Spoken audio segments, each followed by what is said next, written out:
is a very large construction zone. We're out here on a highway. When there's no crews here, the speed limit out here is 55 miles an hour. We're basically cutting that in half. The road kind of goes through right along the river, and the river's in the bottom of a canyon, and it's a lot of hard rock and steep hills, as you can see.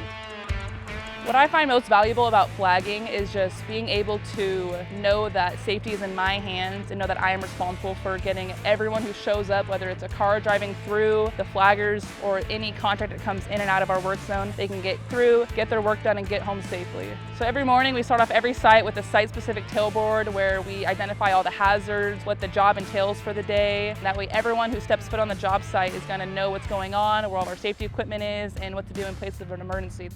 There is a lot of trust out here. You have to trust the next person down the line. I feel like we're very cared for. If there's ever an issue, anyone has the right to stop work. We are the gold standard in traffic control. The way that we service any customer that we're working for, including the public, is pretty cool. How we move the traffic through and keeping our times down where they're not waiting so long. I've just never seen it done so well before.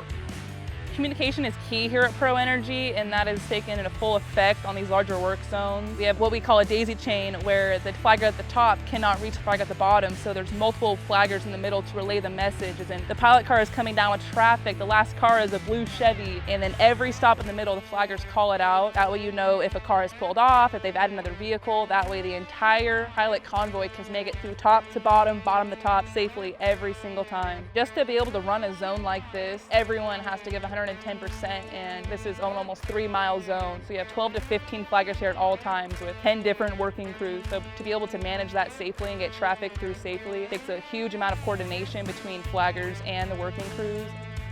You know, the other part of that too is keeping the zone tight, making sure that you've got the right spacing on your cones, and everybody's responsible for their little section of this project. If anybody sees a down cone, you know, we radio that to one of the leads and they go and pick it up. We don't just let it sit there. That could really hurt somebody. Whatever the case may be, you know, so they run the zone constantly. The logo's got to be facing a certain way when you put these cones out. It's not just kind of haphazard and thrown together. So there's a lot of pride and a lot of time and a lot of effort that goes into keeping the zone tight and making sure that it looks good and that the public knows how to get through here safely. With a project this size, typically at other companies, there wouldn't be a dedicated manager for that project to be out here running around and making sure that everybody has everything that they need. We showed up out here with 1,000 cones for this project. Brand new cone truck, brand new pilot cars. They mean business. Pro Energy shows up and gets the job done.